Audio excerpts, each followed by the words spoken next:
Assalamualaikum warahmatullahi wabarakatuh. Perkenalkan, nama saya Andini Desera Rizal dengan NIM 19329078 dari jurusan Pendidikan Agama Islam Fakultas Ilmu Sosial Universitas Negeri Padang. Saya dari kelas Strategi Pembelajaran Pendidikan Agama Islam hari Kamis pukul 15.01 sampai dengan 17.01 dengan dosen pembimbing yaitu Ibu Dr. Neni Mahyudin, SPD MPD. Nah, di video ini saya akan menjelaskan 3 strategi pembelajaran. Yang mana yang pertama yaitu adalah strategi pembelajaran berpikir kritis atau critical thinking. Yang kedua yaitu strategi pembelajaran kooperatif. Dan yang ketiga yaitu strategi pembelajaran kontekstual. Nah, sebelum saya menjelaskan ketiga strategi pembelajaran tersebut, sebelumnya saya akan menjelaskan sedikit tentang apa sih strategi pembelajaran itu. Nah, strategi pembelajaran itu berasal dari bahasa Latin yaitu strategia, yang artinya seni penggunaan rencana dalam meraih suatu tujuan. Selanjutnya kita masuk kepada strategi yang pertama, yaitu strategi pembelajaran berpikir kritis atau critical thinking. Yang mana konsep ini bermula dari hakikat dialog, yaitu percakapan antara orang-orang yang ada di dalam masyarakat atau kelompok yang bertujuan untuk bertukar ide, bertukar informasi, dan juga berbagi pengalaman.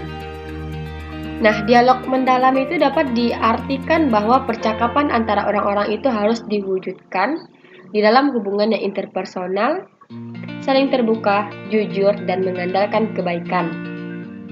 Nah, critical thinking sendiri yaitu adalah kegiatan berpikir kritis yang dilakukan dengan mengoperasikan potensi intelektual untuk menganalisis, membuat pertimbangan, dan mengambil keputusan secara tepat dan melaksanakannya secara benar.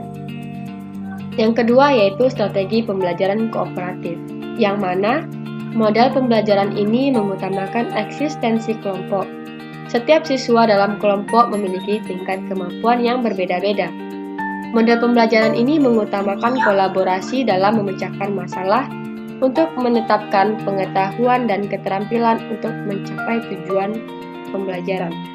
Selanjutnya yang ketiga, yaitu yang terakhir, yaitu strategi pembelajaran kontekstual, yang mana strategi ini merupakan suatu proses pendidikan yang holistik dan bertujuan memotivasi siswa untuk memahami makna materi pelajaran yang dipelajari dan mengaitkan materi ini kepada kehidupan sehari-hari, sehingga siswa memiliki pengetahuan atau keterampilan yang secara fleksibel dapat diterapkan dan ditransfer dari satu permasalahan kepada permasalahan yang lainnya.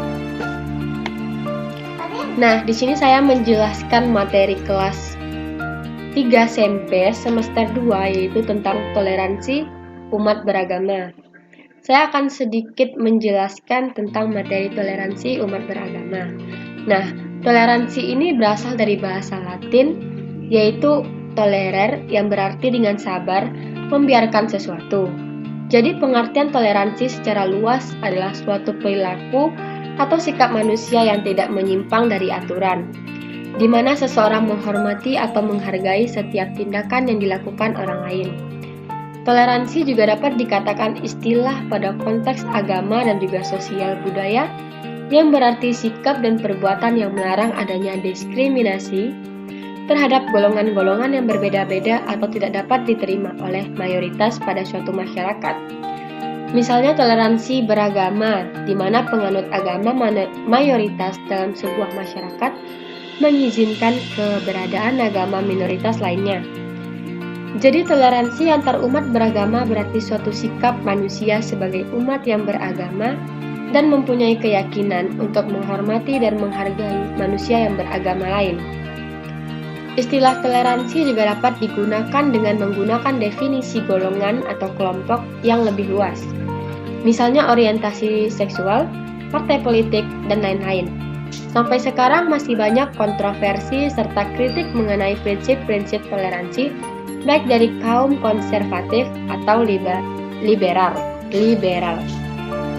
Pada sila pertama dalam Pancasila disebutkan bahwa bertakwa kepada Tuhan, menganut agama dan kepercayaan masing-masing merupakan hal yang mutlak, karena semua agama menghargai manusia. Oleh karena itu, semua umat beragama juga harus saling menghargai, sehingga terbina kerukunan hidup antara umat beragama. Nah, strategi yang cocok digunakan pada materi toleransi umat beragama ini yaitu strategi pembelajaran kedua, yaitu strategi pembelajaran kooperatif dengan menggunakan teknik yaitu pemberian tugas, diskusi, tanya jawab, dan juga ceramah. Nah, mungkin sekian yang dapat saya sampaikan. Saya akhiri dengan wassalamualaikum warahmatullahi wabarakatuh.